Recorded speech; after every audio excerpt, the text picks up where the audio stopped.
In this episode of Survive and Thrive 8791, author Todd Kinney shares how a quiet conversation in 2019 with his wife would be a turning point, a final push that led him to make the life-changing decision to say goodbye to alcohol. Kinney was exhausted by the endless cycle of obsession, shame, and regret. That autumn, he chose to be a better family man. This will be a good one. Here we go. Good morning, good afternoon, good evening. What is up wherever you are or whatever you are doing? I hope you are having a great day. Welcome to another episode of Survive and Thrive 8791. I'm your host, Coach Decora. We are in the Buck and Honey's remote studios on the east side of our great capital city, Madison, Wisconsin. You can follow the podcast on Spotify, Apple Music, iHeartRadio, and YouTube at Survive and Thrive 8791. You can follow me on Instagram and Twitter at tdecora8791, as well as hitting me up on Facebook at Tim Decora. Don't forget to hit that subscribe button wherever you listen to the show. Leave me a comment if you liked what you heard. If there's a topic or you know a guest who would love to tell their story, email me at tdecora@gmail.com. Glad you could join us today wherever you happen to be. Our mission is to share stories and conversations that make you cry, laugh, and think, stimulating emotions, creating laughter, and inspiring the mind. A new episode will be released on Monday and Thursday morning, featuring a wide range of guests. The podcast will touch on many stories such as grief, loss of a loved one, recovery, professional setback, divorce, success despite challenges, etc., etc., etc. Our guests will share how they learn to survive and thrive. So we're going to do a little intro here to our guest and get ready to start segment number one. So according to the internet, and the internet is always right, the National Institute on Alcohol Abuse and Alcoholism, people over at the NIAAA, in 2021, about 36% of people suffering from alcoholism recover after 1 year in one particular study. About 18% of recovering alcoholics were able to abstain from drinking completely 1 year later. Around 60% of individuals who are sober for 2 years after getting sober remain that way. The majority of alcoholics who stay sober for 5 years and over usually stay that way. So the longer you're in sobriety, the better. Today, we welcome lawyer and author Todd Kinney to the Buck and Honey's remote studios. I'm a big audio memoir guy, and I'm not sure exactly how I got on Todd's book, but his book titled I Didn't Believe It Either, One Dad's Discovery That Everything is Better Without Alcohol, was so inspiring to read that I had to reach out to Todd. And at the end of the book, the audiobook, he had his email address in there, and I sent it as soon as I got done with the book, and lo and behold, Todd responded. Todd Kinney currently works as a dedicated attorney at law for QTAC Rock LLC in Omaha, Nebraska. He loves to golf, explore new destinations, and passionately cheer on his Iowa Hawkeyes. Todd is the father of 4 incredible kiddos and proud husband to his wonderful wife, Beth. I'm so glad you could join us today. Todd Kinney, welcome to the show. What is up? Hi, Tim. It's good to be here. I appreciate you having me on. Oh, man. Like I said, I emailed you sitting in the car, and as soon as I got to my work desk, punched your email up and hit the send button. And lo and behold, went to check some emails, and boom, this dude got back to me. I was so excited. Yeah. I love hearing from people who have read the book. It's one of my favorite things about having written the book. And so I really make every effort to respond to anyone who reaches out because I appreciate it so much.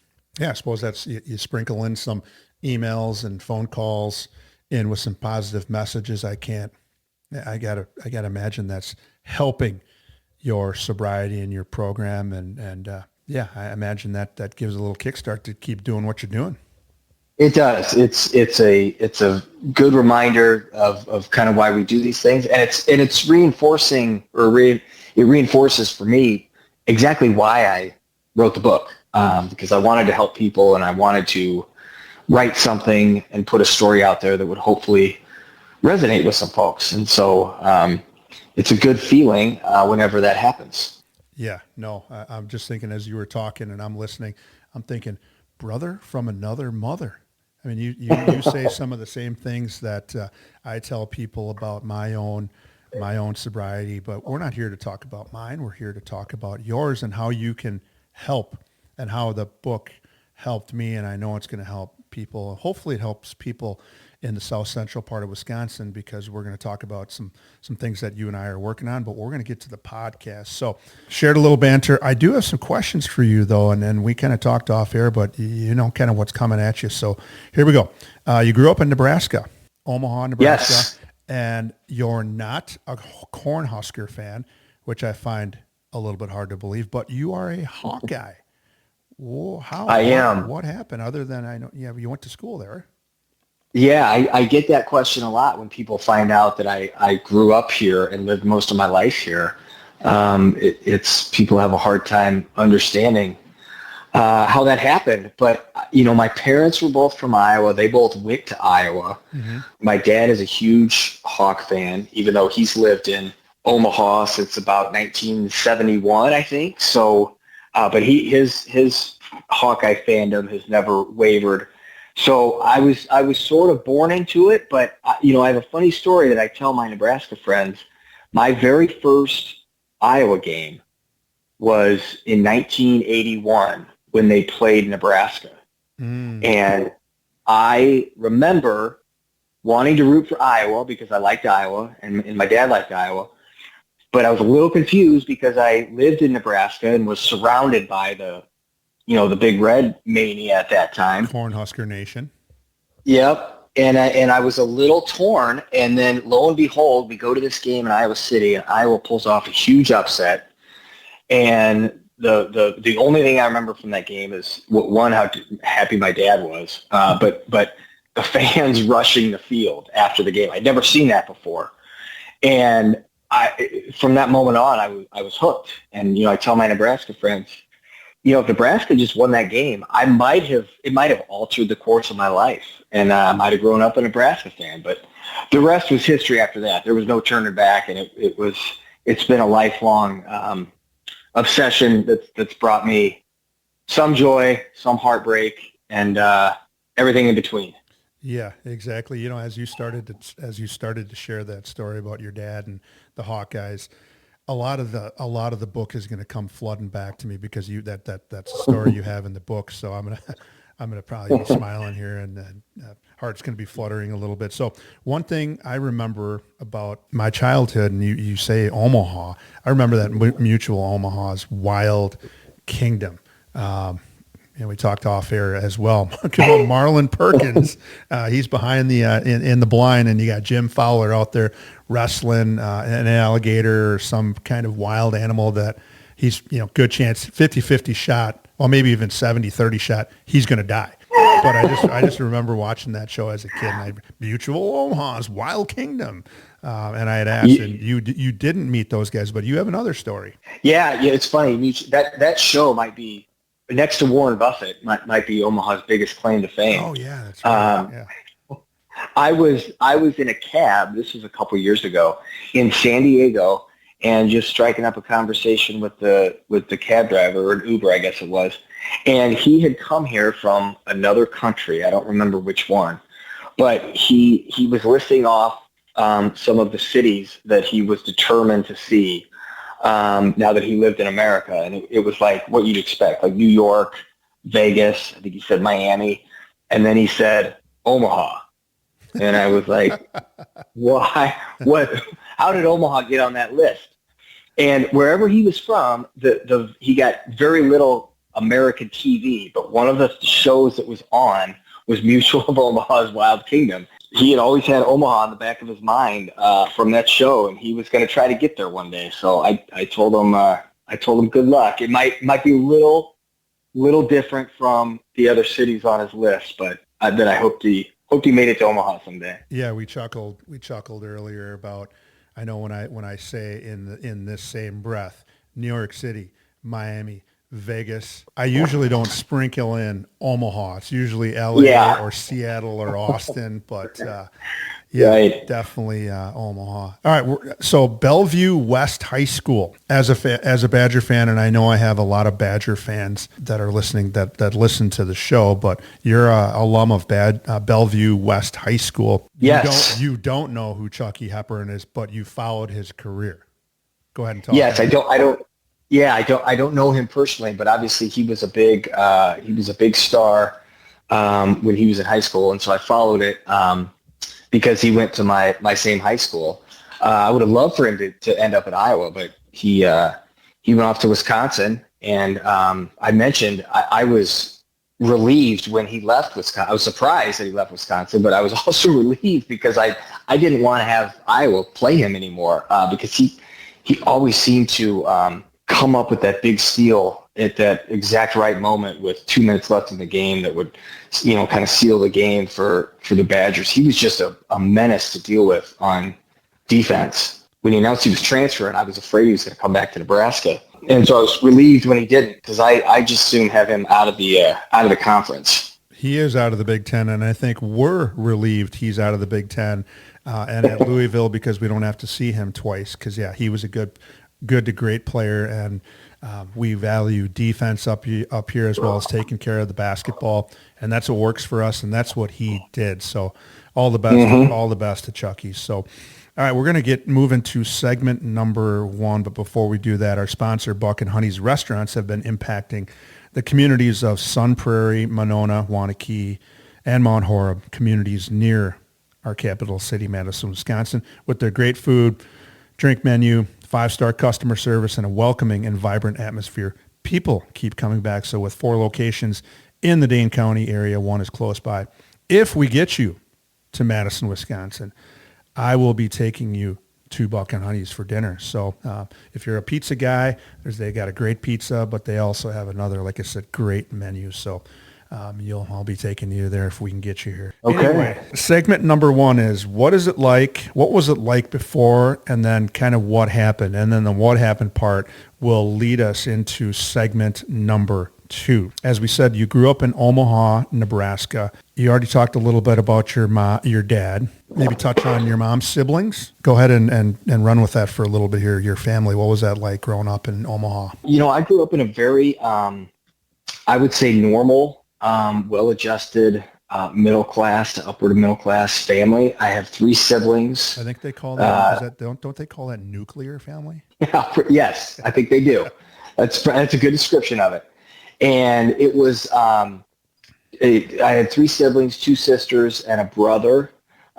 We all had a very normal sibling relationship. We fought sometimes, but also a lot of love and in our house. And I had a good relationship with my mom and dad. I've always been close to them. I've always said that I couldn't have asked for much more in terms of growing up in a house full of love and compassion. I had just about every built-in advantage one could hope for growing up. And that's one thing that when I started evaluating my alcohol use sort of held me back because I had this naive idea that people with normal childhoods that was without any major trauma, they don't have quote unquote drinking issues, or at least not drinking issues that need to be addressed with something as drastic as quitting. Mm-hmm. That happens in other families. That happens when that happens with divorce, and it happens with arrests and unstable households and things like that. I thought that doesn't happen in households or to people like me who grew up in very stable, loving households. Of course, it's not supposed to happen in the Kinney family. Right. You everything looks good. Everybody's got jobs. Everyone, goes to school and goes to college, and that just didn't happen in those types of settings. So I thought. But I was very fortunate. We didn't want for anything as kids, even though we might have thought we did. We were very well provided for by my parents. But pretty typical. My dad was a lawyer. Also, my mom was a teacher. who then stayed home for a while to raise us kids, and then went back to work as a administrator of a long-term care facility. Just always had good relationships with them and my siblings, and nothing really, no complaints about my childhood. I had about as good as one can have it. You already touched on kind of the topic that your book is about, and then you also touched on it about, maybe this shouldn't happen to a certain type of family, but I think we all know that alcoholism does not discriminate. It affects everybody. When did you start to experiment with alcohol, with drinking? And was it more of a casual thing, or was it drinking to get drunk? What? It was in, it was in high school, is when I started.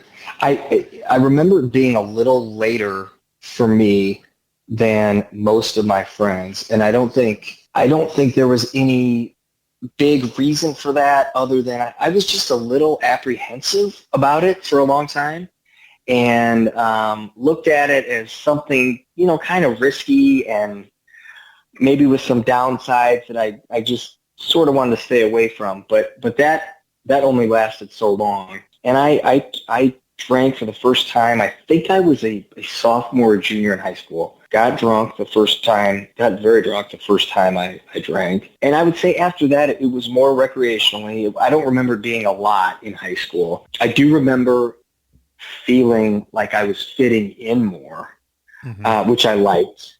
I was one of the kids who drank then, and that made me feel more aligned with my peers. And I wasn't very good at it. I've never been very good at I guess doing it responsibly, and high school was no exception, because I think most if not all the times I drank in high school, I got drunk.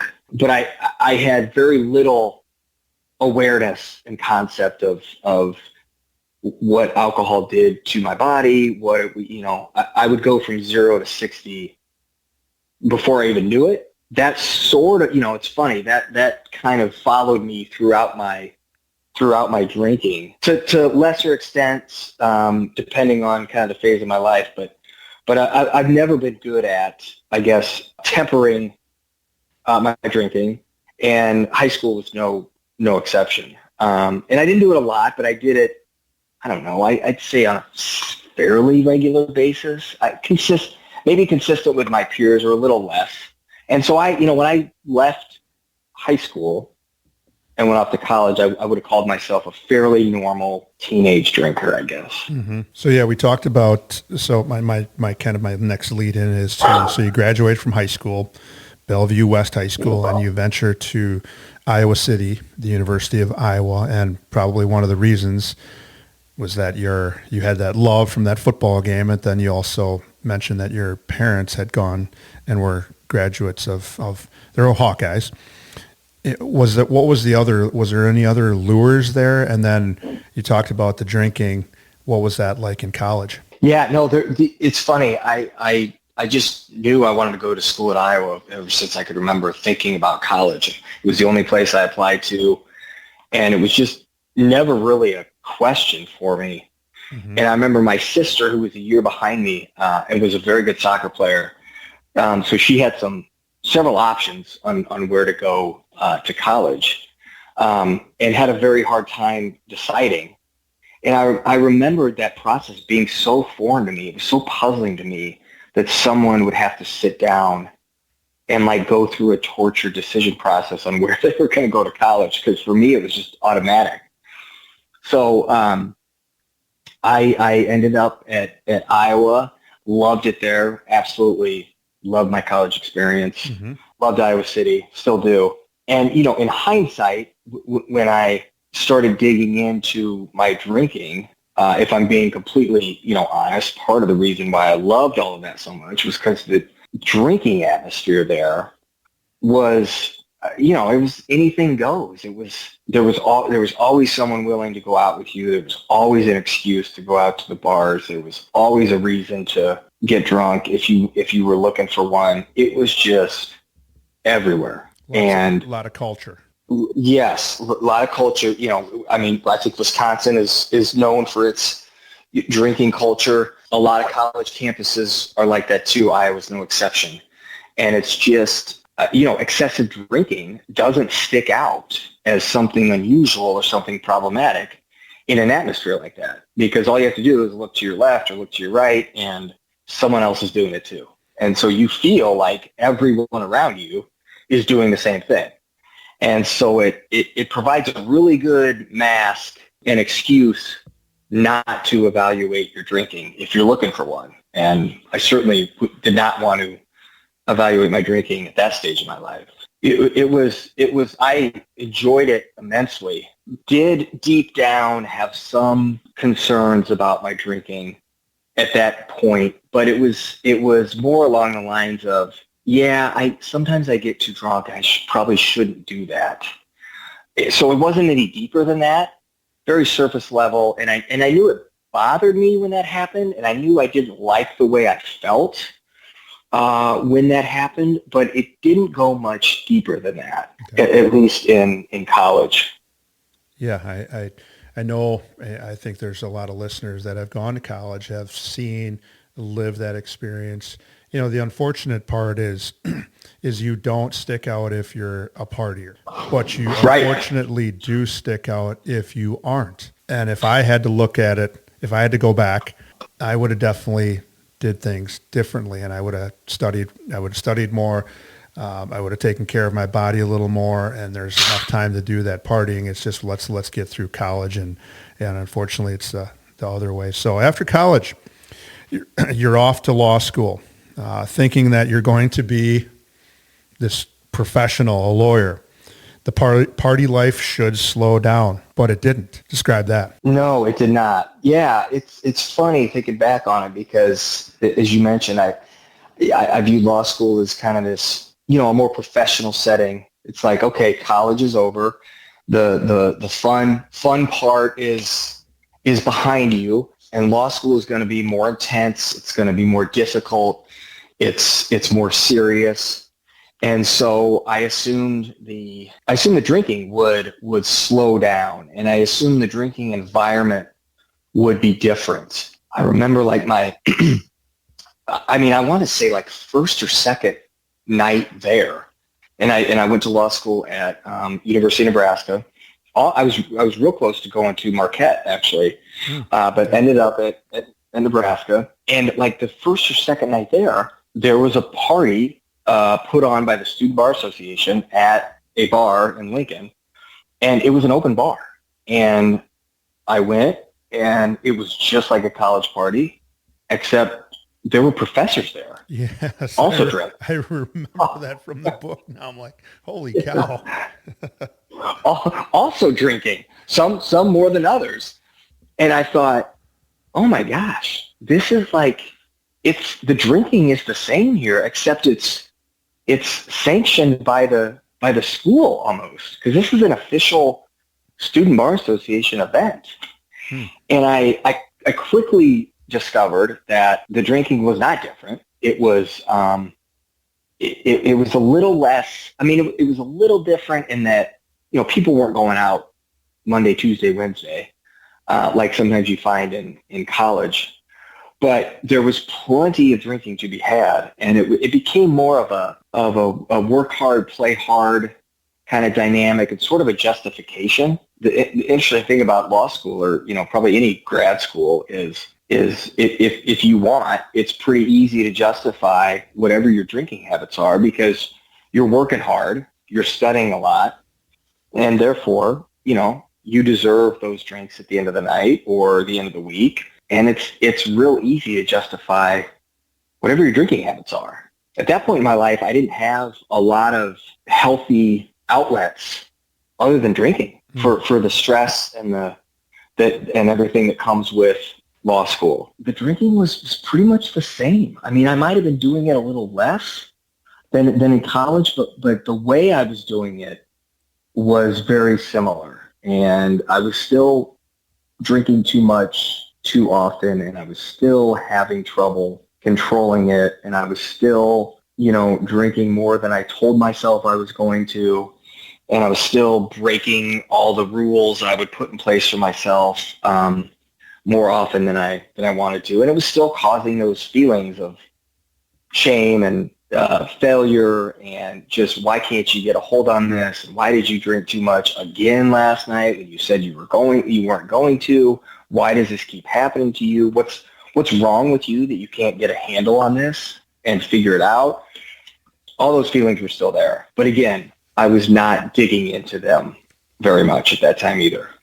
Yeah, you have alluded to a couple of things that people think will help them. And some people probably do have some success with this, where I'm just going to change geography. I'm going to move to another part of the state, another part of the country, and I'm going to get this under control. And they do. But you found that people will try to put in rules for themselves. Okay, I'm only going to have 6 tonight, or I'm going to after 4 mixers, I'm going to do 2, and then I'm going to switch. That might work for a night or a week, but then eventually people go back to that old way. There's people that will stick with that, but I would probably have to venture to guess that more people will go back to what they were like before. Again, we're talking with author Todd Kinney. I do want to talk about, we're going to kind of fast forward here a little bit. When did you know it was time? And we talked about a lot of people that want to get sober, they hit rock bottom. They get an OWI, they have an injury as a result of their drinking, and anything under the sun that you can think of. Their spouse files for divorce.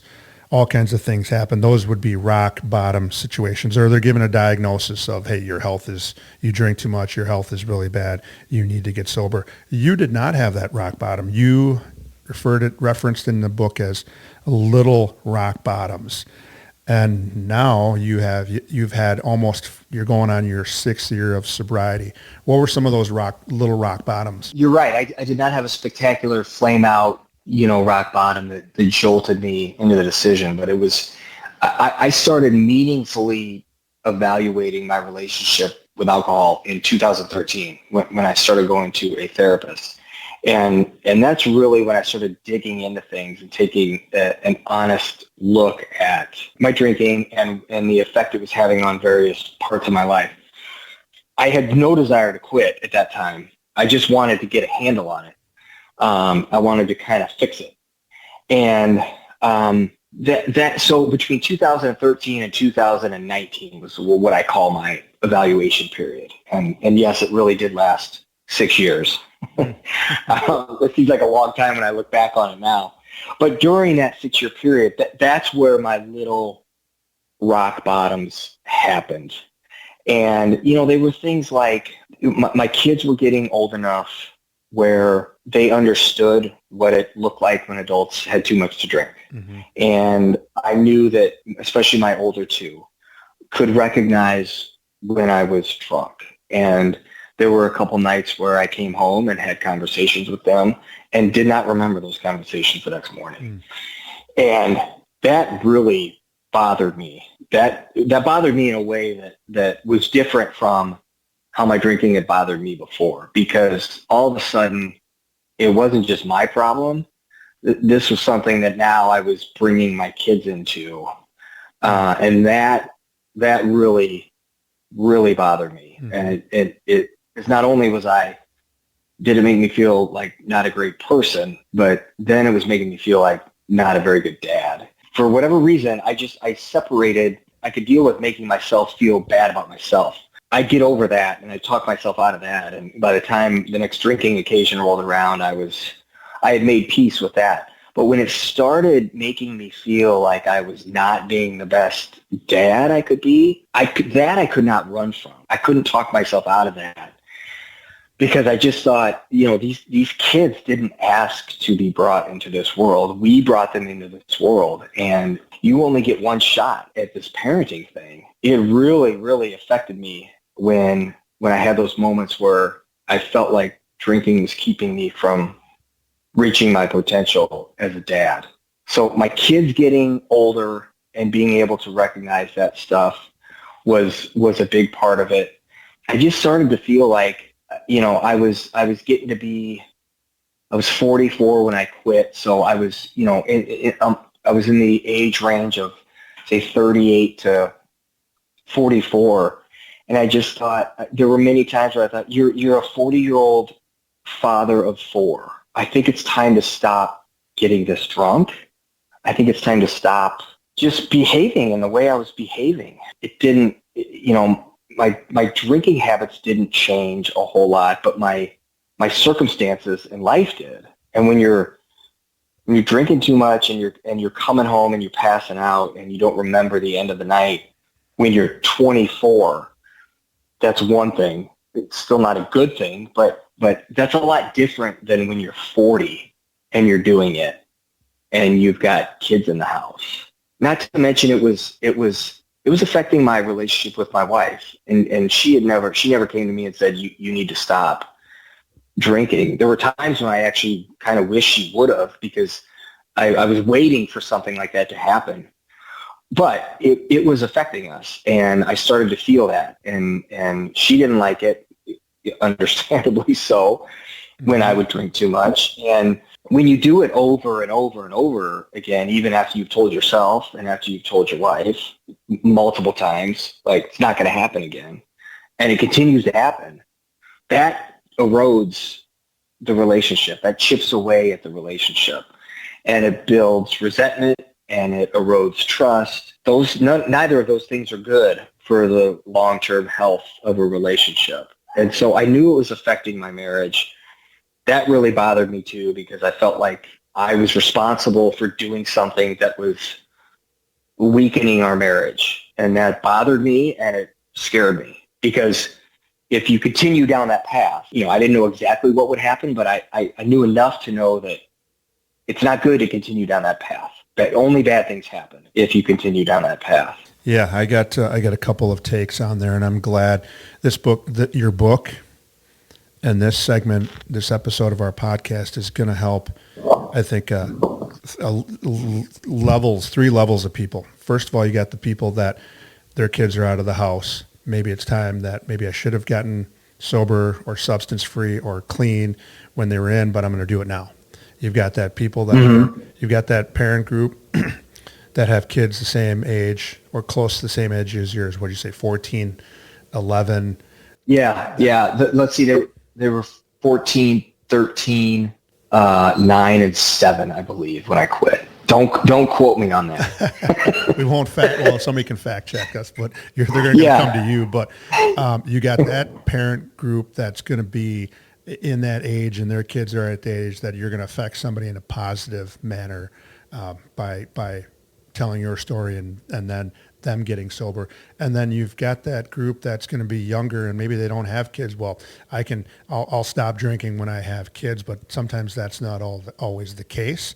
So if it is the case, you can maybe stop a little earlier and practice not drinking before you get into it with trying to raise kids. So you're going to touch on a lot more in the second segment, but we're going to get moving here. So I'm going to lead into the second segment a little bit. So in segment 2, you are going to tell us some stories. A couple of them got a little humor to it, but really moral to the story of what sobriety has been like for author Todd Kinney. Todd will give us his thoughts, how those stories would have been like when you were drinking, which you've touched on.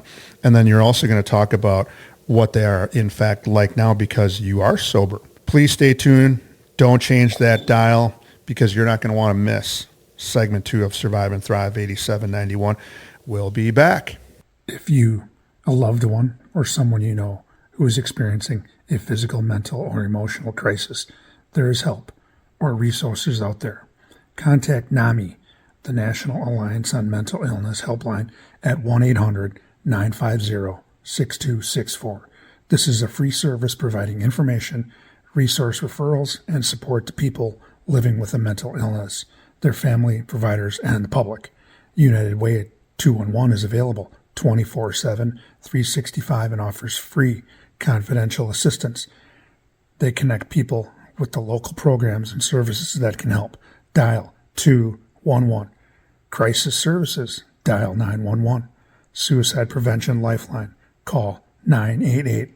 To connect via web chat, go to suicidepreventionlifeline.org. Along with those numbers, there is help. You just need to utter 3 words. I need help. Now back to the show. We are back. Welcome back to segment 2 of Survive and Thrive 8791. I'm your host, Coach Tim DeCora.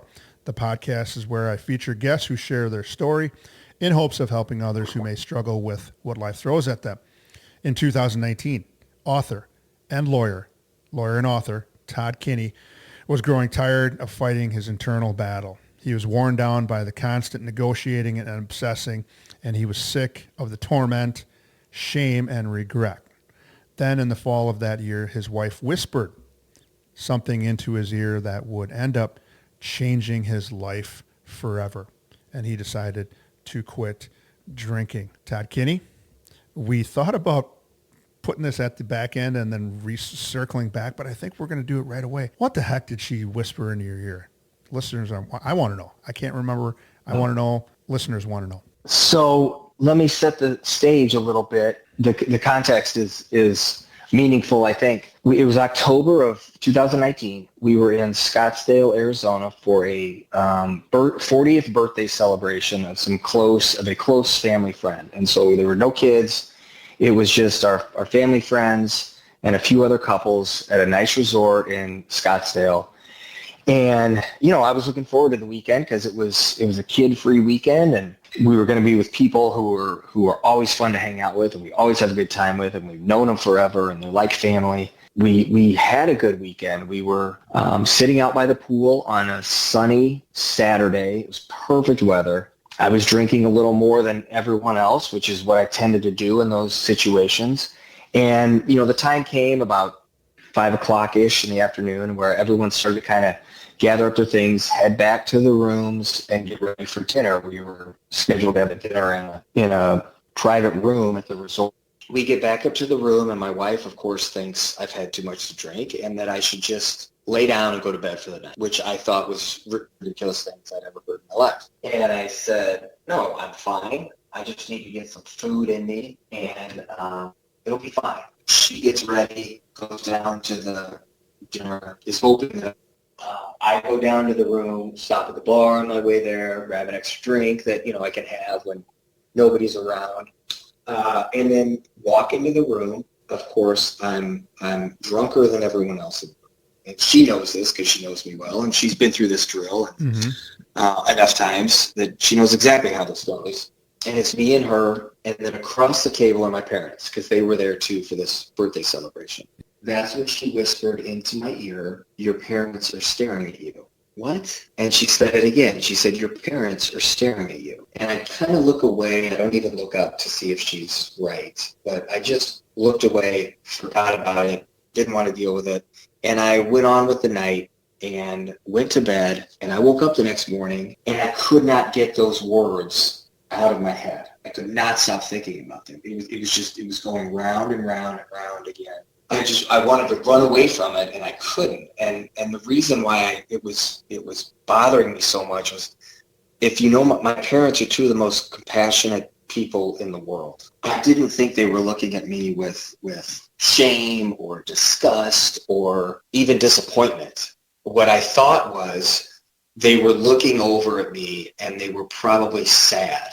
And they were probably sad for my wife for having to deal with this. And they probably just felt sad that their adult son with children of his own was in that room on that night at our good friend's 40th birthday party celebration, as drunk as I was. And the idea of making my parents sad, even as a 44-year-old adult, just almost broke me. It just hit me in a way that nothing had hit me up to that point with my drinking. It was the new level of, I had gone through countless mornings of the shame and the embarrassment and the regret and the beating myself up. This was all of that on a different level. It was kind of all of that times 50 that I had just not felt before. And I just, what are you doing? Why are you doing this to yourself?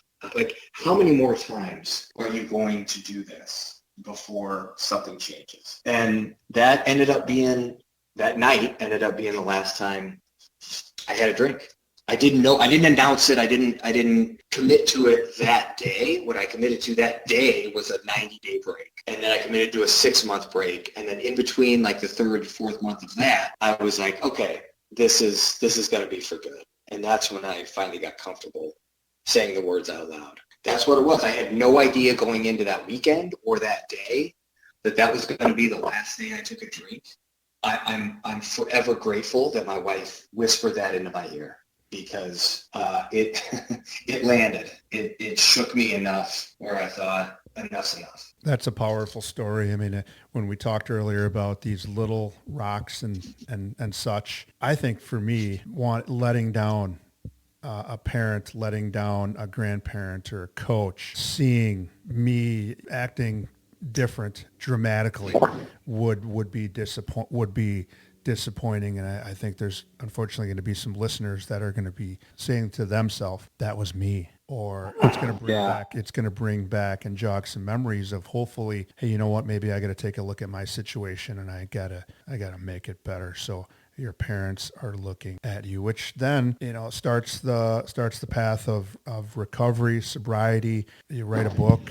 I didn't believe it either. And that resonated me because of that story and a couple of other ones. And there are going to be some people that will listen to this episode and maybe hopefully say to themselves, I want what Todd Kinney has, or I hope my spouse, family member, coworker, neighbor can do what Todd Kinney did. And that speaks volumes, that story. And it resonated with, there was a couple stories, and I don't know if we'll get to all of them here, but the first one is about your son, Austin, being disrespectful. And you're going to kind of, you shared in the book what you would have did if you were the dad that's less calm, the dad that's drinking, and then you're also going to touch on how you handle it in your sobriety. So go ahead and let her rip.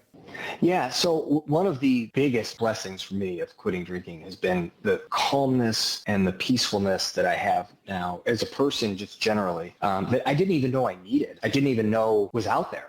If you would ask me if I was a relatively calm and peaceful person while I was drinking, I would have said, yeah, I think so. But I've discovered since giving it up, there's a whole nother way of living that I didn't know existed. And it's the way it's impacted me in my parenting is, and anyone with teenagers knows, throughout the course of the day, there's several opportunities for things to go off the rails with you and your teen by things they do and by things they say. And I don't react to things in the way I used to. I'm calmer. I'm less reactive. I sit and take a deep breath. And the first time that really hit me was one summer night. I think this was like maybe the first summer after I had quit drinking, first or second. We were over at some friends, and it was just a summer weeknight. But we were over at some friends. They invited us over to grill out and have some drinks. And they're very social friends, and they like to drink just as much as we did. In my drinking days, that would have been a night, and they lived very close to us very close to our neighborhood. That would have been a night where I'd go over there and I'd have enough drinks that I would get drunk. But I didn't, and we got home that night. Austin just kind of yelled at my wife about something and was not very respectful. And he stormed down to his and slammed the door. And I went down there and I said, Austin, don't talk to your mother that way. That's not respectful, whatever. And I went back upstairs and I was getting ready for bed. And I thought, I've done my fatherly and husbandly duty, and that's enough for the night. And then I thought about conversations I had had with my therapist, and she was always saying, show kids some grace, show them some compassion. And I realized Austin did that because something's bothering him. That's why he lashed out at my wife. So instead of going to bed, I went back downstairs and I knocked on his door and I went into his room and I said, is something bothering you? He started crying and he told me some stuff that was bothering him that I had no idea was bothering him.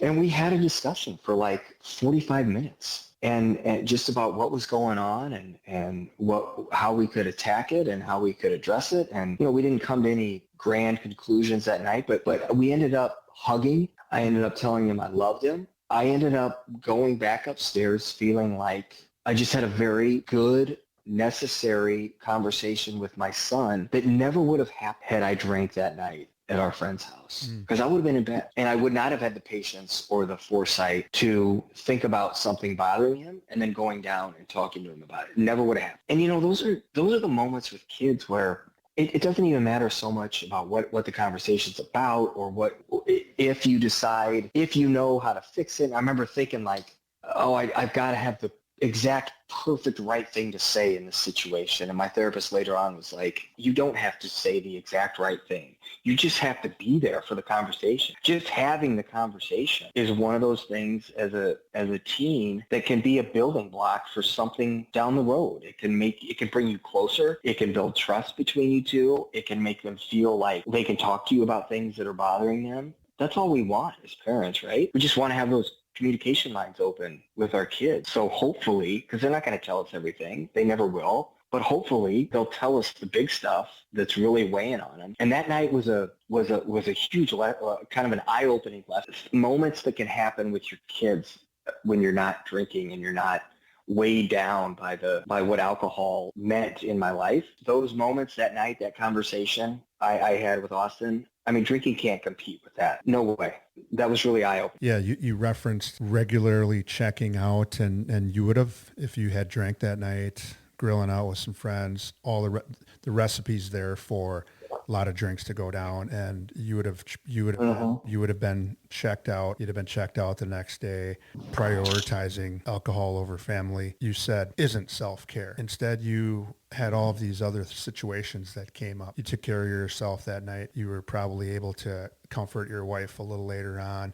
And then you said you spoke to your son for 45 minutes. And that probably was a growing experience for him, because dad's normally doesn't come down here, and now I feel really good. So it leads to more things than it doesn't. And I'm really glad you shared that story. And I know we talked about this off air, and you had this quote that I took from the book. While I have some sadness about that, and that being drinking or being unavailable, it is overridden by the gratitude I have now. And I could hear the gratitude in your voice when you said, I get these new experiences that I haven't had before. I get 45 minutes with my son, and we get to, maybe we didn't solve the problem, but I was at least there.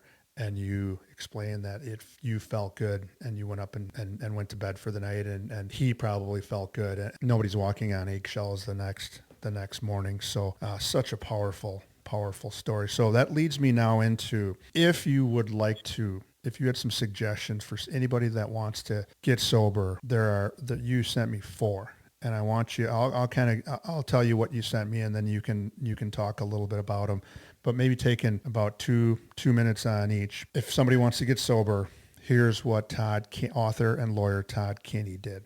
The first one is be honest with yourself. You talked about digging into their drinking, figure out why they drink, and take a long, hard look at how it's affecting different parts of your life. Don't sugarcoat it. It all starts with willingness to be honest. Go ahead and hit that. Yeah, that's a big one, I think. And it's really hard to do, but it's really important. And I put it off for a long time. But you've got to be honest with yourself. And the reason I put it off, I know this now, I don't know if I knew it at the time, but the reason I put it off was because I was afraid if I was brutally honest with myself about my drinking, I'd have to give it up. And that scared me like nothing. For a long time, I didn't want to give it up. And so I thought, well, I'm not going to be 100% honest about it, because I don't want to know where that leads me. But it will lead you to where you need to be. That's why it's so important to be honest about it. And we tell ourselves so many little lies about our drinking. We all do it. I did it. I think everyone. We tell ourselves that it's not that bad. We don't drink as much as so-and-so. We only drink on the weekends. We never do it in front of the kids. We all have, whatever they are. We all have them, and all those things may be true factually, but if we dig into it a little more, I think there's more there than we're willing to admit. If you're wondering if there's more there, then ask yourself, does the thought of going an extended amount of time without alcohol, does that make you anxious?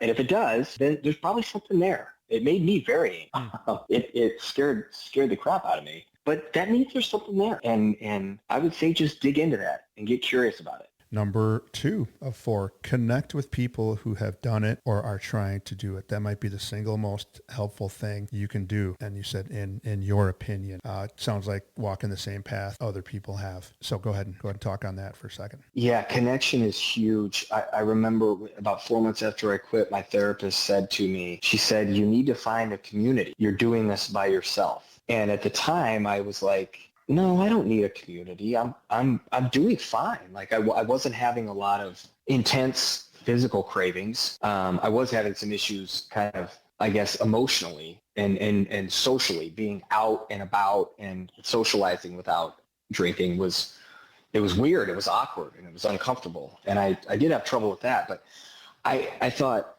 this is fine. I'm doing fine. And then it just so happened right around that time, I read a book called We Are the Luckiest by Laura McKowen, one of my favorite Quitler books of all of them out there. And right around that time, she started something called the Luckiest Club. And it was about the time COVID started. And so it was an online sobriety support group that just had online meetings that you could attend and kind of sit back and lurk if you wanted to, or you could share your story or whatever. But I started going to those meetings, and I would look on the screen and I'd see 150, 175 people, other people who were struggling in similar manners that I was and who were trying to do the same thing I was. And it's incredibly powerful and comforting to know there are other people out there who are in your position. And everyone's different. Everyone's story is different. But with something like drinking, there are enough common threads that you feel connected with just about anyone out there, regardless of, where they came from, what their drinking looked like. It was incredibly powerful. And I thought, well, this is what my therapist was talking about. And lo and behold, she was right. Connection is super important, I think. Yeah. We talked about a week or so ago when we set this up, I asked you if you were in a program. Some people get sober with AA. There's a couple other programs. And I think people need to hear this, that you don't need to necessarily go the AA route, but hey, there's some support groups that are online and you don't have to leave your house. You can do it right here. And once you start to talk and listen or talk to other people that have traveled the same path you are, you start listening and you're thinking, they're telling the story that sounds exactly like me. Mm-hmm. And also have some strategies that somebody else passed on to them, and then they're going to pass them on to you. And that's where that connection, I think, helps. Number 3 was change your habits. A lot of habits that you had revolved around alcohol use, being at the grill, get home from work, watching sports, all kinds of things. How did that work for you? Yeah, I was really surprised how much of my drinking was just done out of habit, and how much we drink just because we're used to doing it. Or how much we drink out of boredom. And so things like watching the football game, grilling, those are big, kind of triggers for me, because I always had a drink in my hand when I was doing those things. And sometimes you just got to change, everyone's different and everyone kind of gets through these things differently, but sometimes you just got to change, you got to change things up. Maybe you don't grill for a while, or if you have a drink every day when you get home from work, go to the gym on your way home from work, or go somewhere so you're walking in the door at a different time. Those things help. And it doesn't take as long as you think it's going to change those habits. But sometimes you do have to put together a concerted effort to make some of those changes in order just to kind of rewire your brain, so you don't associate walking in the door from work on a Friday at 5:30 with a drink. If you change your habit enough times, you're going to start associating walking in the door on a Friday at 5:30 with something else. And that really helps. Yeah, I think I've heard people say a couple things similar to that, is that, okay, if you go to a grocery store and you go to the same grocery store where you bought your alcohol, maybe don't go down that same aisle. Don't enter the doors. Mm-hmm. Just kind of have a plan in place. And then as far as the people, or actually, let's go backwards. As far as the, instead of going home at 5:30 like you normally would and you got that craving, go to the gym and get rid of that craving by going to the gym and walk in at 6:30 instead of 5:30 and change some things. And then dealing with people that maybe you used to drink and party with, I think you maybe got to move to a different sandbox and play with some other people that maybe are living a sober life, so that they can support you and then give you some of those coping skills. So, and then the last item, open yourself up to things that seem unbelievable at the time. And that was love life without alcohol. Just understand that because you have to go through it and get there yourself. Don't close off the possibility that life without alcohol is going to be immeasurably better than life you're living now. It sounds crazy, but allow you just enough space to believe that could happen. So touch on that. Yeah. So if you would have told me, 5.5 years ago that I was going to quit drinking and I was going to love a life without alcohol as much as I do. I never would have believed. I didn't think that was possible. I didn't think it was something I didn't think people removed alcohol from their lives and became happier. I mean, I thought maybe they became healthier and maybe they were glad that all the negatives that came with drinking were gone. But the idea that it could make you as happier as I am versus how I felt when I was drinking, I wouldn't have believed it, no matter what. It's made me open myself up to more things where I'm not as quick to say, I don't believe that could ever happen. I felt that way about loving a life without alcohol, and I was dead wrong about it. I was happily dead wrong about it. Whatever your preconceived notions are about a life without alcohol or what quitting drinking looks like, I would say just suspend those long enough to give yourself some time and just put it to the side, because chances are you're probably wrong about a lot of it. I was dead wrong about a lot of it. So you don't have to believe it from day one, and you don't have to believe it just because I say it or someone else says it. Give yourself a chance. Just give yourself enough of a chance to put some space between you and drinking and see what happens. I think you had mentioned that Laura McCowan's book changed your life. I think your book, Todd Kinney's book, is going to change a lot of people's lives on how they look at drinking, how they look at raising kids. I didn't believe it either is going to be hopefully flying off the shelves again like it did when you first released it.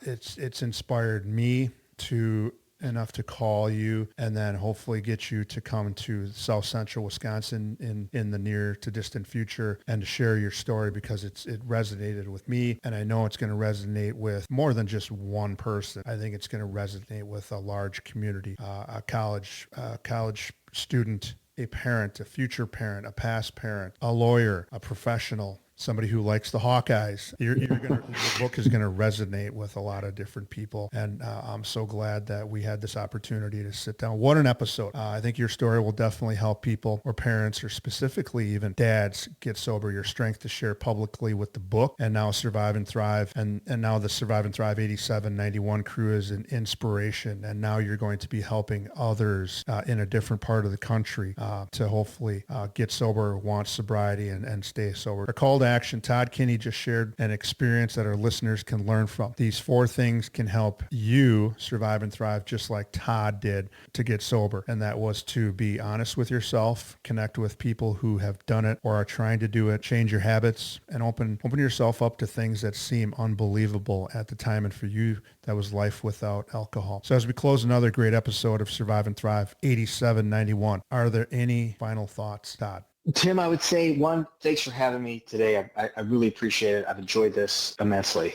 And to anyone out there who is thinking about doing something about their drinking, go for it, dive in, get curious. You don't have to make any grand commitments today.